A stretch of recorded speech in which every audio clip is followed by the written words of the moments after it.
आत्तापर्यंतच्या सर्व श्लोकात श्री समर्थांनी मनाला सत्याची कास धरणे, मिथ्याचार सोडणे, वासनांपासून दूर राहणे आणि रामनामाचा आश्रय घेणे असा सातत्याने उपदेश केला. पण सतत उपदेश ऐकताना मनाला कंटाळा येतो, ही मानवी प्रवृत्तीच आहे. याच मनोअवस्थेची जाणीव ठेवून समर्थ येथून मनाला रागावून नाही तर प्रेमाने समजवतायत, मना माझ्या बोलण्याचा कंटाळा करू नकोस, हे सर्व तुझ्याच हितासाठी आहे. श्लोक क्रमांक 25. मना वीट मानू नको बोलण्याचा, पुढे मागुता राम जोडेल कैचा, सुखाची घडी लोटता सुख आहे, पुढे सर्व जाईल काही न राहे. जय जय रघुवीर समर्थ.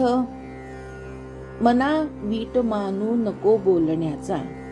हे मना, सतत सांगितल्या जाणाऱ्या उपदेशाला तू कंटाळून जाऊ नकोस. मनाला दोन गोष्टी आवडत नाहीत. एक म्हणजे दुर्गुण सोडण्याचा सल्ला आणि दुसरं म्हणजे सतत तेच तेच सांगत राहणे. पण समर्थ सांगतात की ज्यामुळे आपले कल्याण होणार आहे ते ऐकणे आणि स्वीकार करणे फार आवश्यक आहे. ज्ञानेश्वर माऊली म्हणतात, ज्याला औषध कडू वाटते तो रोगीच राहतो, तसेच उपदेश कडू वाटला तरी तो स्वीकारणे गरजेचे आहे. नाथ संप्रदायातील एक दृष्टिकोन असा आहे, गुरुचे वचन हेच मुक्तीचे द्वार आहे.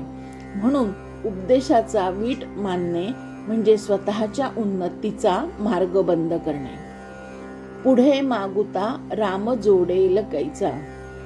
जर तू सांगितल्याप्रमाणे वागला नाहीस तर पुढे राम म्हणजे परमेश्वर तुला कसा प्राप्त होणार आहे, असे समर्थ आपल्या मनाला विचारतायत. केवळ ऐकणे पुरेसे नाही, त्यासाठी आचरण आवश्यक आहे. नामस्मरण, संयम, सदाचार हे केल्याशिवाय ईश्वर प्राप्ती शक्य नाही.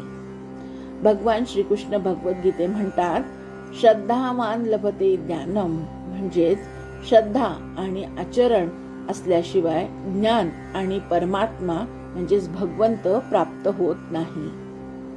सुखाची घडी लोटता सुख आहे. काही ग्रंथांमध्ये सुख ऐवजी दुःख असा पाठ आढळतो. म्हणून अर्थ करताना दोन्ही दृष्टीने विचार करता येतो. सुखाचा काळ असेपर्यंत सुख आहे आणि तो संपला की दुःख येणारच. सुख आणि दुःख हे चक्रासारखे आहेत. एक गेले की दुसरे येतेच. किंवा असंही म्हणता येईल, सुख आणि दुःख ह्या एकाच नाण्याच्या दोन बाजू आहेत. यासाठी आपण एक रावणाचं उदाहरण घेऊया. रावणाला अनेकांनी समजावले, मंदोदरीने, विभीषणने, कुंभकर्णे, की तू सीता मातेला सोडून ये. पण त्यांनी शेवटपर्यंत त्याचा हट्ट सोडला नाही. शेवटी त्याचं काय झालं, तो नष्ट झाला. म्हणजेच काय, तात्पुरते सुख शेवटी दुःखात बदलते. सुखाची घडी लोटता म्हणजे बाह्य सुख संपल्यावर आणि सुख आहे म्हणजे खरे आणि शाश्वत सुख मिळते. स्पष्टीकरण असं सांगता येईल, भौतिक सुख नष्ट झाले की मन परमात्म्याकडे वळते. तेथेच खरे सुख आहे. जगातील सुख क्षणभंगूर आहे आणि परमात्म्यातील आनंद शाश्वत आहे, असं ज्ञानेश्वर माऊली म्हणते. पुढे सर्व जाईल काही न राहे. शेवटी सर्व काही नष्ट होणार आहे, काहीही कायम राहणार नाही. म्हणजेच काय, तरुणपण, आरोग्य, धन, सत्ता, प्रतिष्ठा, मान, सन्मान, नातीसंबंधी, एकमेकांच्यातले हेवे दावे, ह्यातलं काहीही कायमस्वरूपी राहणार नाही. हे काळानुसार सर्व दूरच जाणार आहे.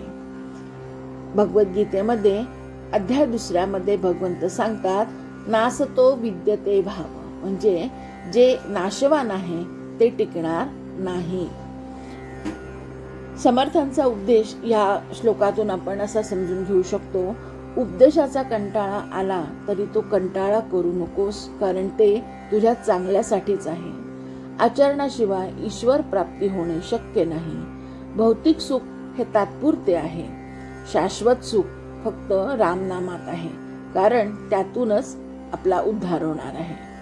यासाठी समर्थांनी साधकासाठी येथे मार्गदर्शन पण सांगितलेले आहे. ते म्हणजे साधकाने नामस्मरण करावे, सदाचार ठेवावा, संयम राखावा, आळस टाळावा, उपदेश ऐकून आचरणात आणावे. म्हणजे काय, साधकाने ह्या सर्व गोष्टी जर सांभाळल्या तर त्याला ईश्वर प्राप्तीचा मार्ग अवघड नाही.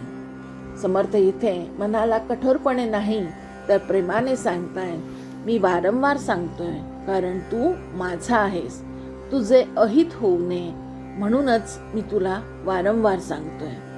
खरंच माणसाला सत्य नको असते, स्तुती हवी असते, पण सत्य स्वीकारणारा साधकच मुक्तीकडे जातो.